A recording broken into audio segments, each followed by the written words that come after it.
Thank you, and welcome to week 3 of Jews Who Run. It's been a lot of fun. Be a lot of talking, so we're just going to start right now.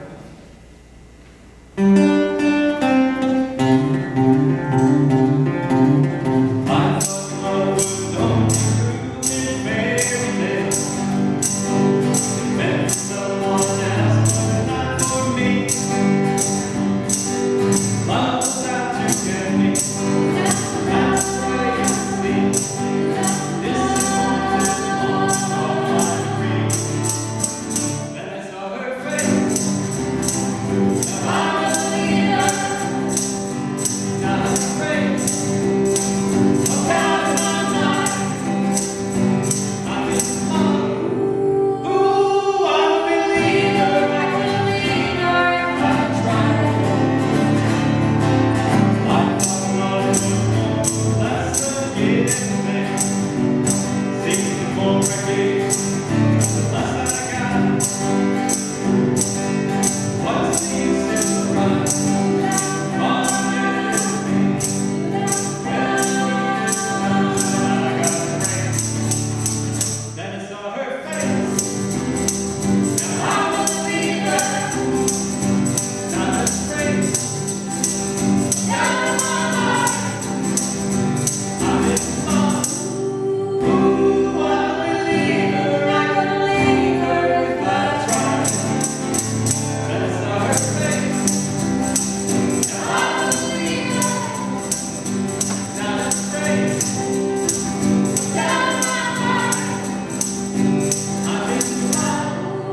Ooh, I'm a believer. I can leave her if I try.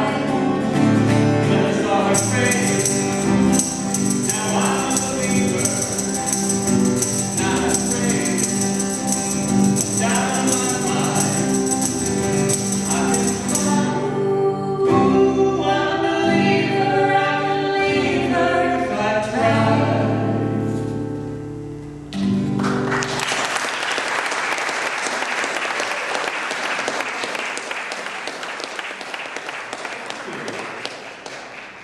Well, why did we choose I'm a Believer to start? Well, for a couple of reasons. The first reason is because it actually introduces the work of Neil Diamond. And also, he wrote this song for himself, but it was actually, the Monkees covered it, and it was released by the Monkees before Neil Diamond's version was released, with many, many other songs that he wrote for himself that the Monkees actually sold more on. And this was also produced by Don Kirshner, and who's a producer and a record label owner. Now, Don Kirshner is someone that many of you probably in the late, well, starting about 1972, you remember watching Midnight Special and Don Kirshner's rock concerts on TV, Friday nights before bed. And he was the producer. So this is going to continue on tonight. Our conversation that Little Rev started 2 weeks ago, actually, about the importance of songwriters from the Jewish tradition, song collecting, performing, and also producing. Now, I'm going to go back a few years, and actually a couple of weeks and then a couple of years. But Little Rev talked a few weeks ago about the road north. He talked about the tradition of people finding talent down in the Mississippi Delta and bringing them up north to do recording. And he talked a lot about the Chess Brothers and their record company in Chicago. But one thing, the Chess Brothers recorded Bo Diddley, Little Walter, and Muddy Waters. And so there were a lot of people that recorded in Chicago. But I'm actually more excited about the people from Paramount Records who recorded in Grafton. Now, a lot of people know and a lot of people don't know, but the Wisconsin Chair Company started a recording division, and it was called Paramount Records, just this little fly-by-night company. It actually became pretty huge. And there was this road north of really, really fine musicians that came north to record, including Mamie Smith, Blind Lemon Jefferson, Blind Blake, and Charlie Patton. And much of this music, and much of the music, the other kind of, another branch of music we're going to talk to, is European-based, and it was rediscovered in a lot of ways. So after these performers recorded in the 30s, 20s, didn't make any money at all, just a teeny tiny bit, many of them came back in the folk and blues revival in the 1950s and 60s. And so that brings us to the folk boom of the 50s and 60s and the importance of Greenwich Village in New York City. Now, in Greenwich Village, we had a lot of performers like the Kingston Trio, Peter, Paul, and Mary, and last week with Bob Redman, you talked about Bob Dylan, who kind of dressed up folk music. You know, the Kingston Trio started wearing shirts buttoned up, matching outfits, that kind of thing. But before that, we had the Weavers. And the Weavers were a really important group who resurrected, brought back a lot of the folk music tradition. They were heavily influenced by Woody Guthrie. And the Weavers recorded many tunes by Leadbelly and also many tunes that were found by John Lomax, another collector. The reason I'm talking about the Weavers tonight is because the Weavers, well, a quartet, but they were half Jewish. We had two of the members, Fred Hellerman and Ronnie Gilbert, who were Jewish. Pete Seeger and Lee Hayes were not, to anyone's knowledge. Now, Lee Hayes and Pete Seeger were both blacklisted during the Red Scare of the early 50s. And about that time, their publicists and so on said, you know, you probably should cool it a little bit on the political side of your singing. And they did for a time, which was unfortunate. But one of the things that I'd like to do with you tonight is just to start off with a tune that connects the Weavers to another Jewish performer, but we're not going to let you know who that is quite yet. So if I could have out there, everyone who's got the lower voices, male or female, doesn't really matter.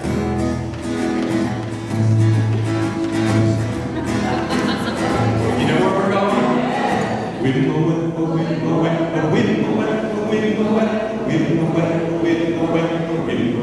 Low voices,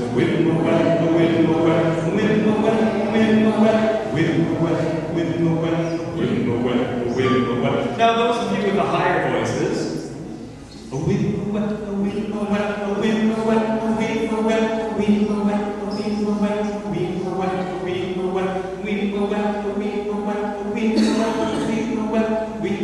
keep that going.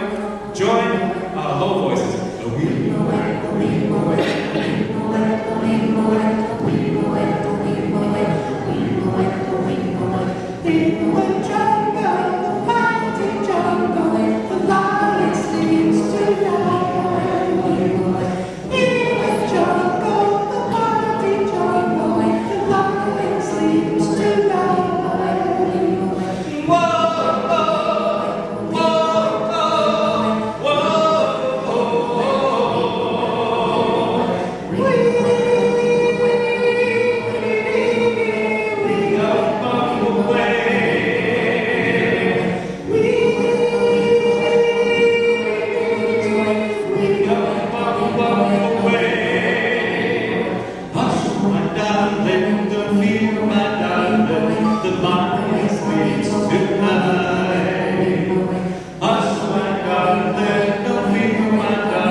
We didn't practice the ending. We didn't forget about that. Well, the Weavers did that song, and also another group made up of primarily Jewish performers, the Tokens, recorded that piece of music in 1961. And one of the really interesting things about the Tokens is that the Tokens were originally the link tones. And in 1955, they formed at Brooklyn's Abraham Lincoln High School. Remember that high school name, because that'll come back a couple of times. But Neil Sedaka was one of the original late tones. Now, when they recorded in 1961 Win Away, he was off doing some other kind of important things. You know, he had a solo career. But Neil Sedaka was incredibly important and influential. He wrote over 500 songs that were recorded by himself or by other performers. Neil Sedaka's father was a Jew of Turkish descent, and he went to Juilliard in 1947 on a piano scholarship. So that's kind of interesting. For those of you that remember, and I think you do, 1960s hits for him included Calendar Girl, Happy Birthday Sweet 16, Breaking Up Is Hard to Do. And then he also wrote for some other people. Remember Where the Boys Are by Connie Francis? So that was also a Neil Sedaka tune. He had a little hiatus for a few years. It wasn't on purpose, but he just wasn't selling for a little while. And then in the early 70s, he came back. He was rediscovered, I guess, by people like Elton John and some others. And he came back and he was associated with the Captain and Tennille. And he wrote Love Will Keep Us Together, and also had a couple of other personal hits, including Laughter in the Rain. So I think that that's kind of an interesting segue from the Weavers to the Tokens, a jump in history. Now, back to folk. I know that last week you talked to, Bob Reitman talked about Bob Dylan quite a lot, and I know that many of you were here, a few of you weren't. But just a couple of things, a little recap about Bob Dylan. Bob Dylan was born Robert Zimmerman in Duluth and lived there until he was 6 years old. And then he was raised primarily in Hibbing. Now, Hibbing is in the Iron Range, and very small but very solid Jewish community in the Iron Range. Most of the people in Hibbing are Finnish descent. And so, you know, he was a little different than the rest of the kids he grew up with.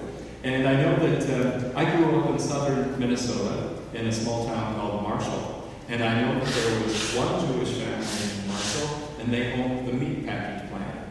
And so it's interesting that, you know, this is kind of the background that Bob Dylan had growing up. He did, however, perform in a lot of kid bands when he was a kid. And he performed tunes by Jane the Americans, he performed tunes by Elvis. And then we know the story, he moved to Minneapolis, and later in 1960, moved to New York City. He wanted to meet Woody Guthrie, who was in a nursing home actually about that time. And, I don't think they ever did get to meet at that time. But he was heavily influenced by Woody Guthrie. He almost wanted to be Woody Guthrie, you know, reincarnated, I guess. He played in clubs in Greenwich Village, and as you know well from last week, the rest is history. Interesting thing too, many people were influenced by Bob Dylan, and many of you know have heard of his son Jacob Dylan. And Jacob Dylan, who wasn't really raised by Bob Dylan, one time was asked, "You must have been influenced by your father because you really sound a lot like him." And Jacob said, "No, I wasn't influenced by my father at all." Now, the circle to the story is that Bruce Springsteen credits Bob Dylan with a lot of his influence and said, "You know, I wanted to be Bob Dylan when I was a kid growing up. I learned all his songs." So they asked Jacob Dylan, "Who influenced you?" "Bruce Springsteen." So it's a circle. You know, there are many of these songs we're going to do tonight that I have a feeling you're going to want to sing along on, and especially on the choruses. You know, on this one, think back to, I believe it's 1962. It was recorded in 1963. I think we can do that pretty much here. Sing along. Don't think twice.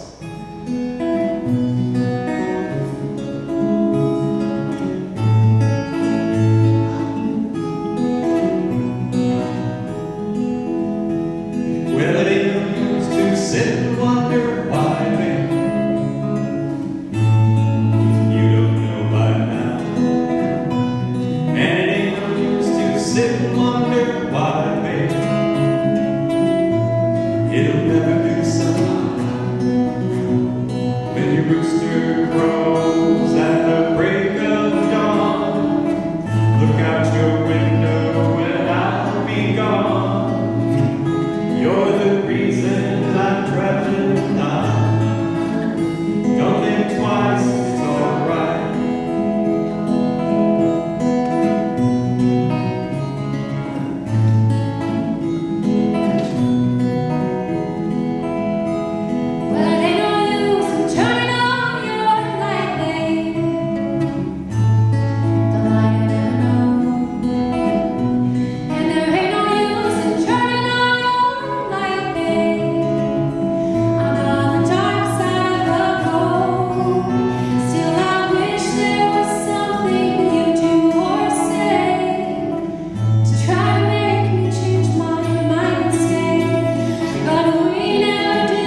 in the mid-60s when Dylan decided to go electric.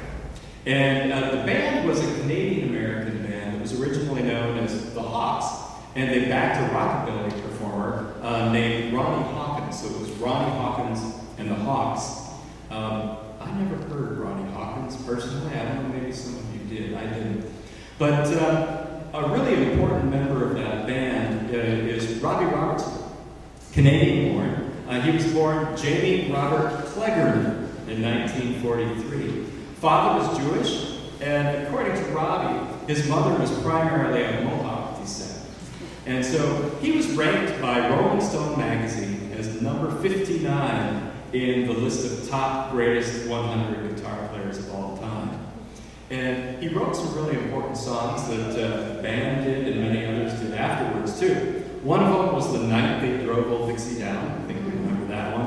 Up on Cripple Creek. And he also wrote The Wait. Now, as Robbie moved on in his career, he did some acting, and he did a lot of voice work. He narrated, his narrating voice is just stunning. And he narrated a couple of documentaries. One of them, my favorite documentary that he narrated, is called A Vision Shared.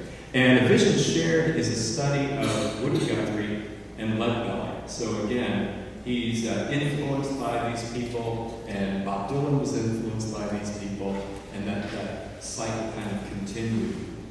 There are many other people who were in that documentary as well that are very, very interesting and fun. You can get it at most public libraries, so it's a great documentary. This song, The Wait, has also been ranked in the top 100. Billboard magazine labeled this number 44 in their top 100 songs of all time.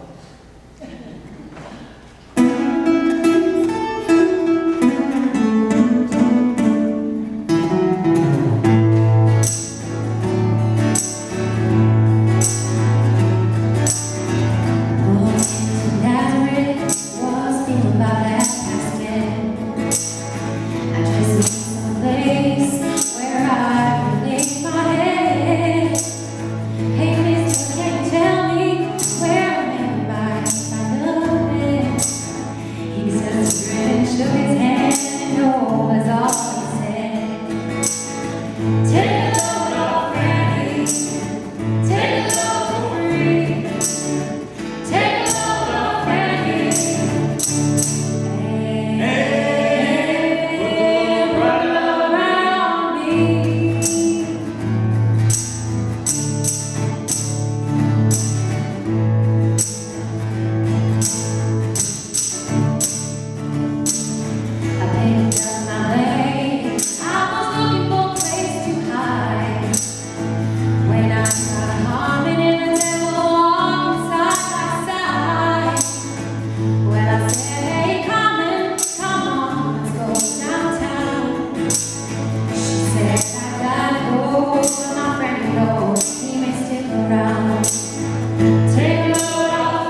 There were just a few more Jewish folk and folk rock musicians throughout the 50s, 60s, and early 70s. I know that many of you have seen some of the pictures around the corner at display, which is just marvelous, and it's just really a great time. Some other folk artists that were very, very influential. Ramblin' Jack Elliott. Now, Ramblin' Jack was really a protege of Woody Guthrie, and he also influenced Bob Dylan, just huge. Another person still performing, Leonard Cohen, made very, very famous for his Hallelujah. I thought about doing that, but thought I can't compete. There are sometimes you just gotta say, that's not a good idea. Another one, Steve Goodman. Other folk rockers, of course, include Paul Simon and Art Garfunkel. And many of you, I think, remember the wonderful career of Phoebe Snow. And so there are just very, very many very influential folk rock performers. Which brings us up to another person that I highly respect. And that's Peter Yarrow of Peter, Paul, and Mary. And Peter was born in 1938. He was born to Ukrainian Jewish parents in Manhattan. He's still performing solo and sometimes gets together with Noah Paul Stuckey since the death of Mary Travis. A friend of mine back there is Dave Weller, who remembers how the Beatles used to call Peter, Paul, and Mary Peter, Paul, and Magpie. Not very nice, but anyway. He also wrote some songs for some other people, and one of his #1 hits that he wrote, I think some of you will remember, Don't Try Joining. Something will pop, you won't remember this one. But it's a song for Mary McGregor called Torn Between Two Lovers. Remember that one? We're going to do 2 of his pieces. And again, this is going to be kind of in the sing-along realm, so feel free to sing along. One of them is going to be Puff the Magic Dragon. And the other one is going to be a song that he wrote a little bit later after Peter, Paul, and Mary had, not run the course, but they weren't as popular as they once were. And that's Light One Candle. And that was written in 1983. And in 1983, this was kind of the defining anthem for those people who wanted to be social activists at that time. And now I know that it's frequently taught at Hanukkah time as a Hanukkah song. It was written in the efforts to free the Jews from Russia. Is that what it was for? Yes. I didn't know the rationale. Yeah. Wow. It was written to for free the Jews in Russia. From Russia. From Russia. Thank you. So pretend we're in a living room up by the lake, and your family is all together, and this is what they're doing.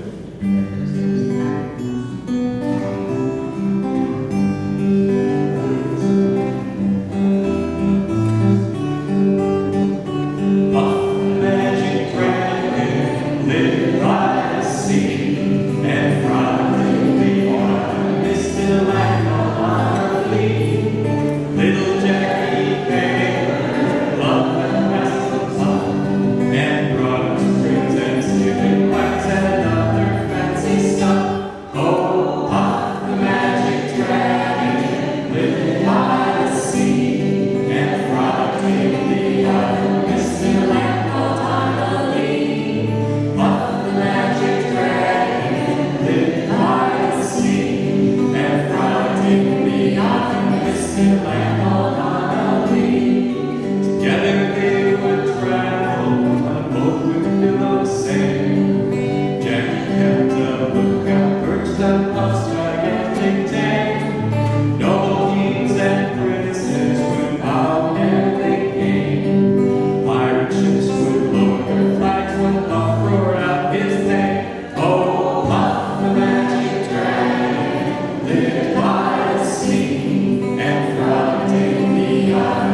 some that just visited Milwaukee recently, including Marty Ballin, Yorma Kokkonen, Jack Cassidy, all of them with Jefferson Airplane. And later, Yorma and Jack formed Hot Tuna. Anyone seen them last week in town?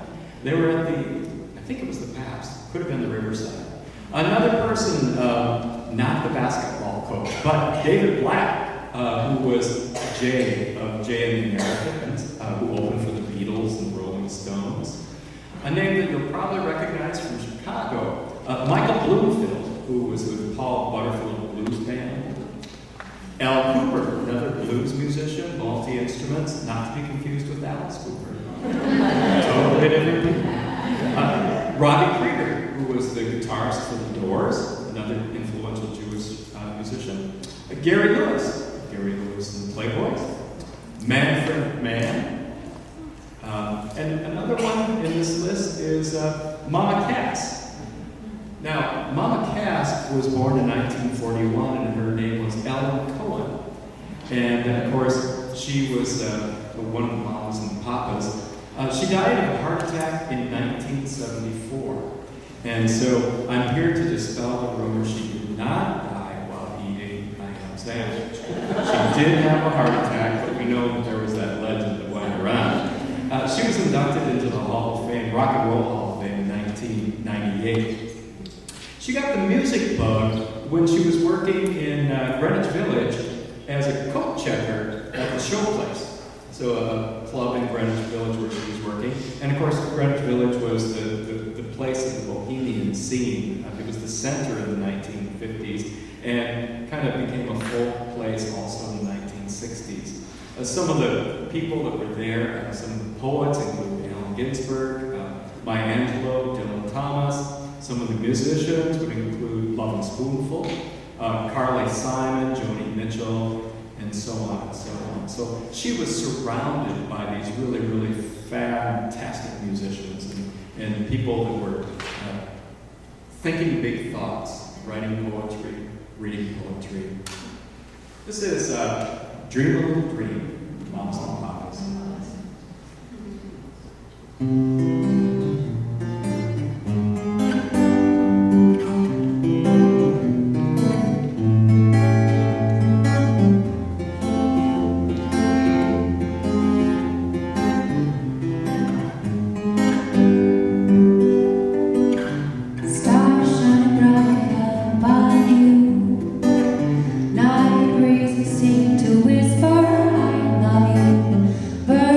Singing in a sycamore tree.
and we said that there would be Neil Diamond. So there's more Neil Diamond. Neil Diamond was sometimes called the Jewish Elvis.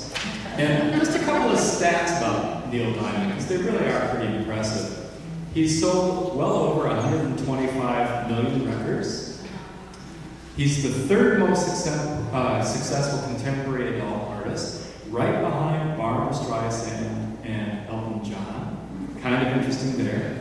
He was inducted into the Rock and Roll Hall of Fame in 2011. Now, Neil Diamond was born in Brooklyn.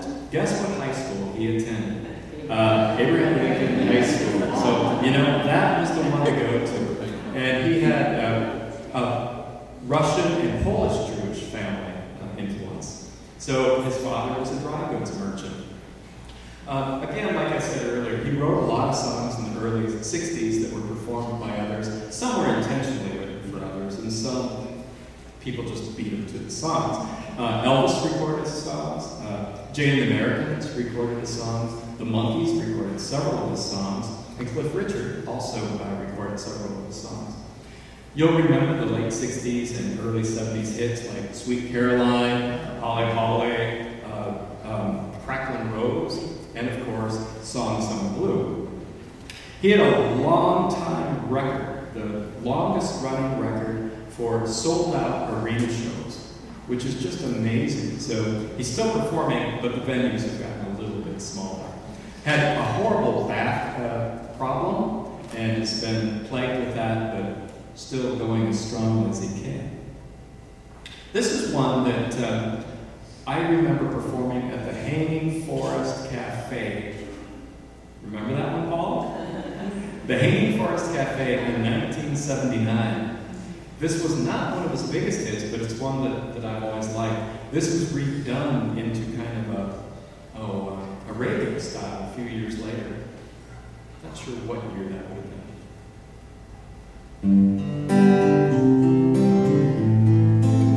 Red, red wine, go to my head, make me forget that I still need her so.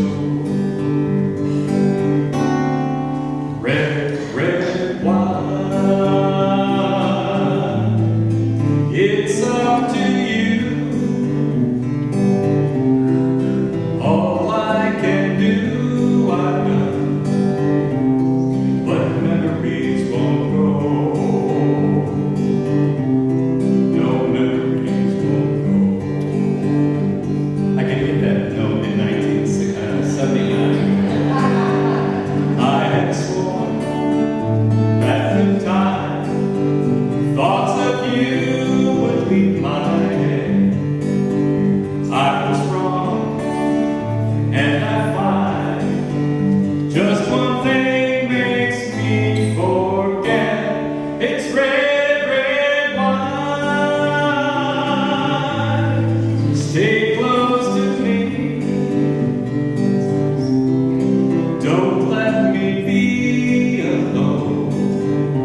A lot of big names other than that, though. So we'll list a few and see if you remember these. Donald Fagen, of another influential Jew with Steely Dan, had hits such as Rollin' in the Years, Reelin' in the Years, excuse me. Ricky Don't Lose That Number.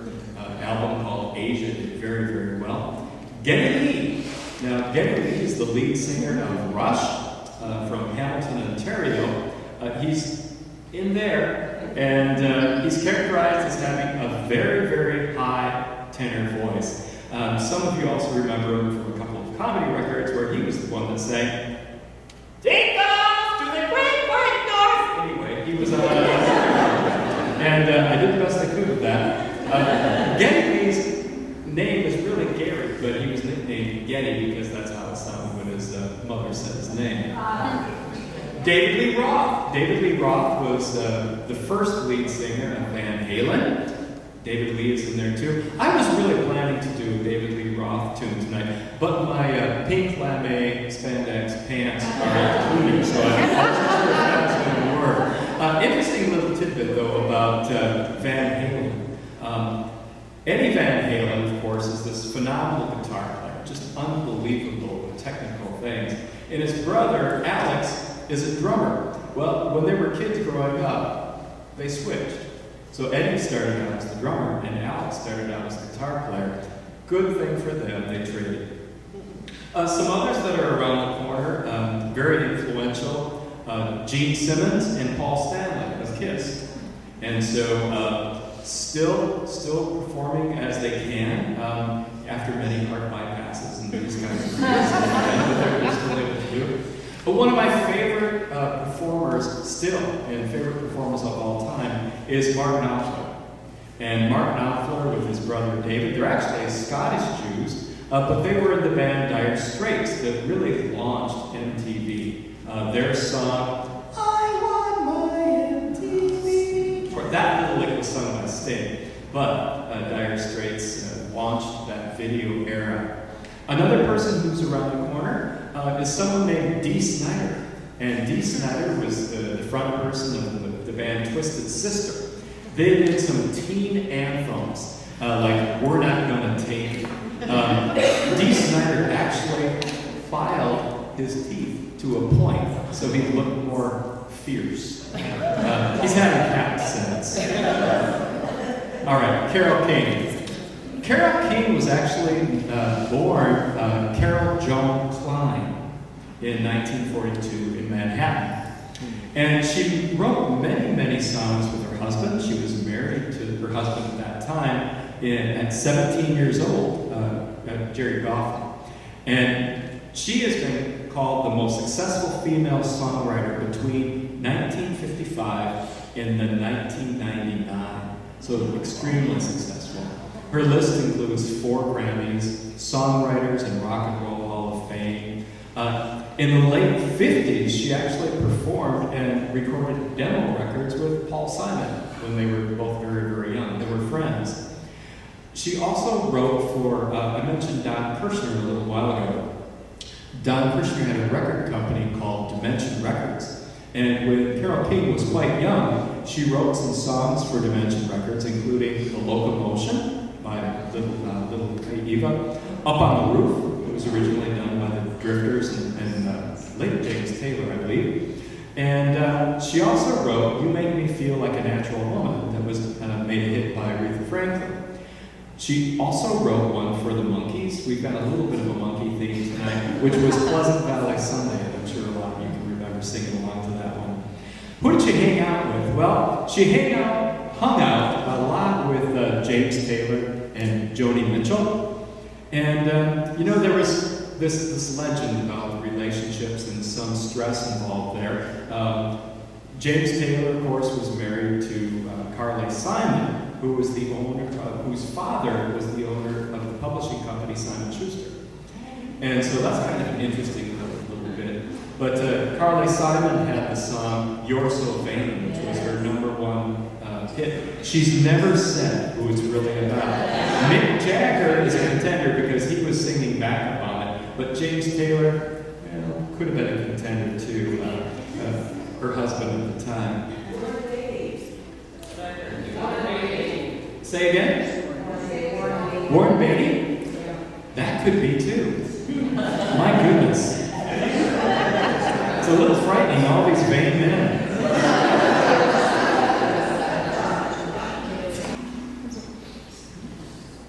When Carole King wrote this, she didn't really write it for anyone in particular.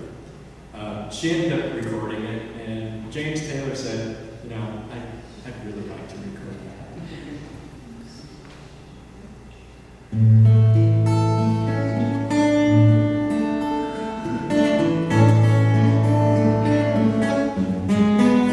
When you're down and troubled and you need a helping hand, and nothing's going right, 'cause your eyes and think of me, and soon I will be there to brighten up even your darkest night. You just call out my name, and you know wherever I am, I'll come running to see you again.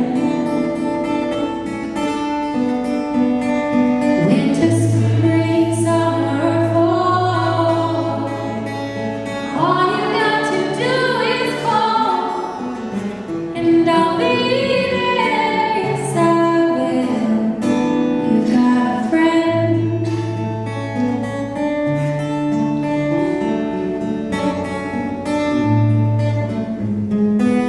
With the sky above you should turn dark and full of clouds, and that old north wind should begin to blow. Keep your head together and call my name out loud, and soon I'll be knocking upon your door. You just call out my name, and you know wherever I am, I'll come running. Yes, I will, to see you again. Winter, spring, summer, fall, all you got to do is call, and I'll be there. Yes, I will. Ain't it good to know that you've got a friend when people can be so cold? They'll hurt you and desert you. They'll take your soul if you let them, or don't you let them. You just call out my name, and you know wherever I am, I'll come running to see you again. Winter, spring, summer, fall, all you got to do is call, and I'll be there. You've got a friend. You've got a friend. Ain't it good to know? Ain't it good to know you've got a friend?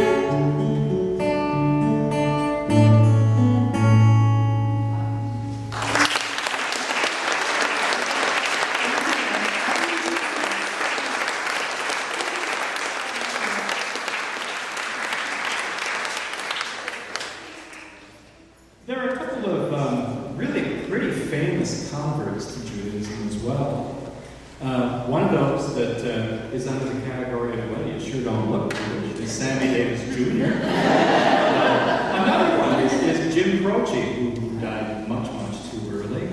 Another person is Australian-born Helen Reddy.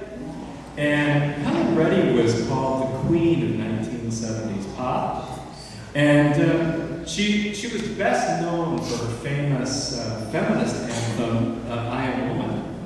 Now, she began also performing in Greenwich Village after she came to this country, and later on was performing in a lot of Chicago lounges, which is kind of interesting. So, you know, I think there were a lot of people that knew her before she was really, really popular, really known. Her first breakout hit, however, was actually I Don't Know How to Love Him from Jesus Christ Superstar. And this was actually an accidental hit. It was one that it got up to number 13 by accident. It was one of those B-side hits. So it was one that there was a song that nobody has probably ever heard that was on the A-side.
Influential Jewish female singers. Another influential Jewish singer is Janice Ian. And Janice Ian was actually born Janice Eddie Fink in 1951. And she was born in New York City and was raised in New Jersey. Now, at 17 was her biggest hit. She had one other hit that wasn't as strong. And in fact, for at 17, when she was 24 years old, she won a Grammy in 1975 for at 17. So it's a 24-year-old's look at what it means to be a teenager.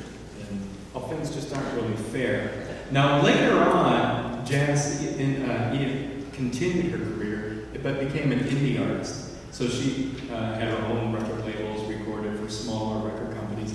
A long list of recordings, but not at that same level. And she became very, very critical, outwardly very critical of the recording industry and that power system, where it was really the power system who got to choose who was going to be famous and who wasn't.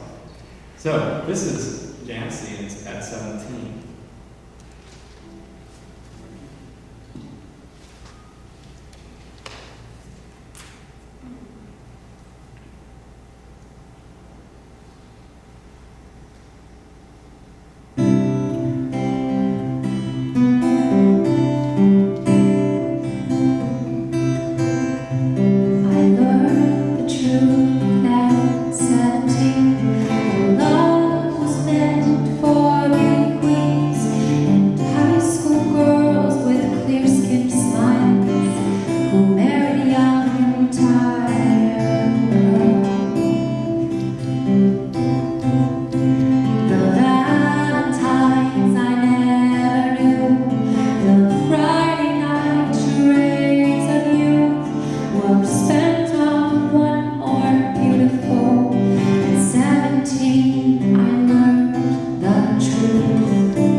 Don't be so blue, so blue, my love.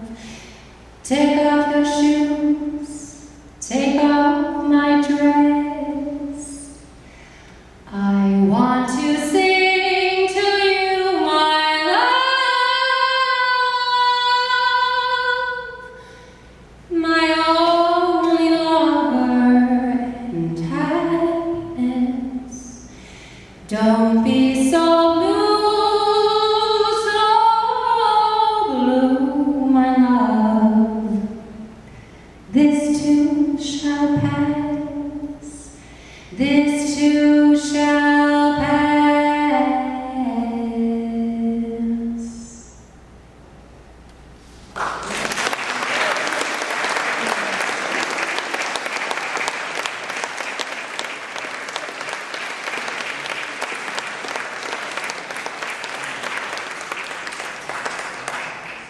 Now, as you look through the display, you'll see some work by children, and the children labeled as some of their favorite Jews who rock. Adam Levine, who's with Maroon 5, Levine with Maroon 5, and they also named Pink as a favorite. Now, Pink has an interesting story. Pink was actually born as Alicia Beth Moore Hart. And she was born in Pennsylvania, Catholic father, Jewish mother. And interesting, she was just named in 2013, the 2013 Billboard Woman of the Year.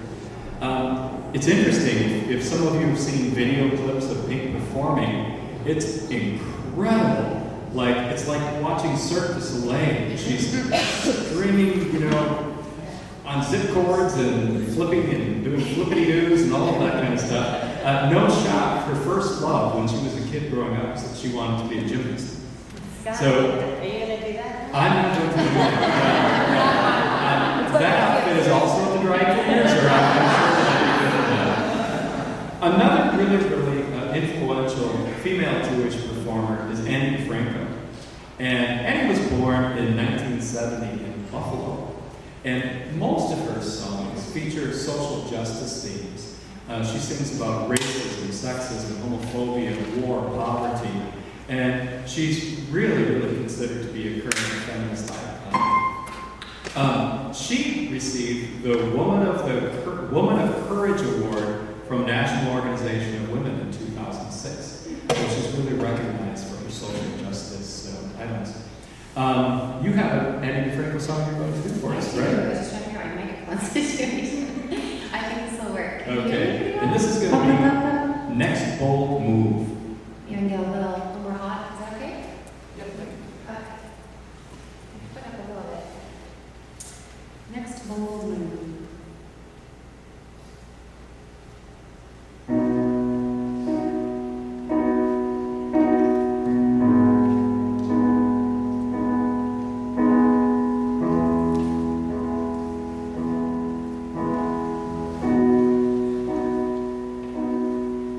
Coming of age,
we have a couple of things that you might be interested in.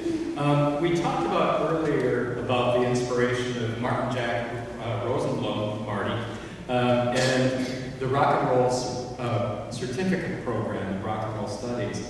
If you enjoyed this series the last 3 weeks, this is a series of classes that are available at UWM.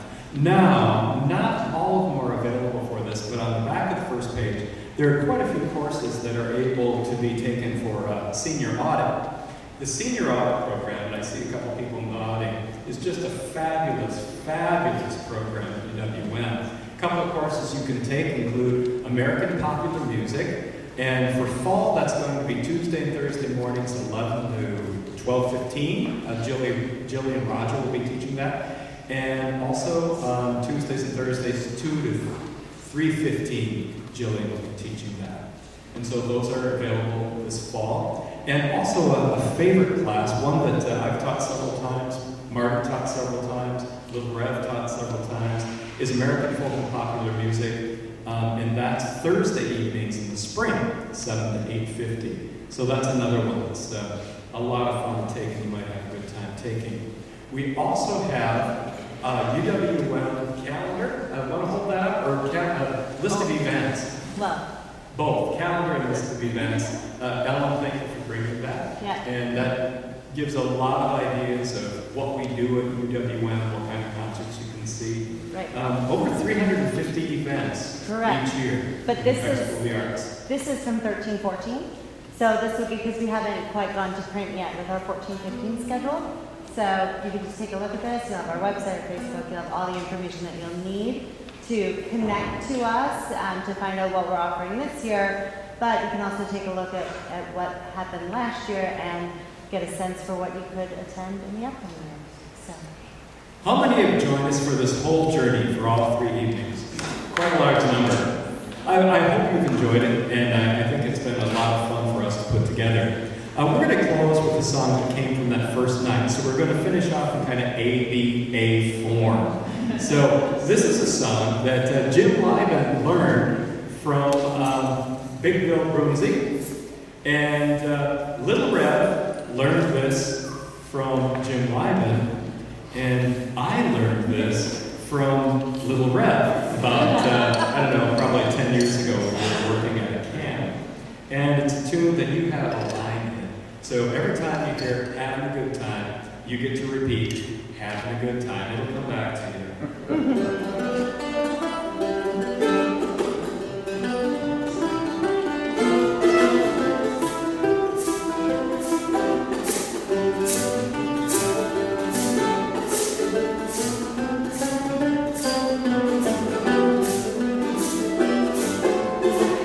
Preach like Peter, pray like Paul. Come judgment day, that's all, and we're having a good time. Having a good time. Have a good time, we're gonna rock by all night long. Spend my money on my clothes, that's alright.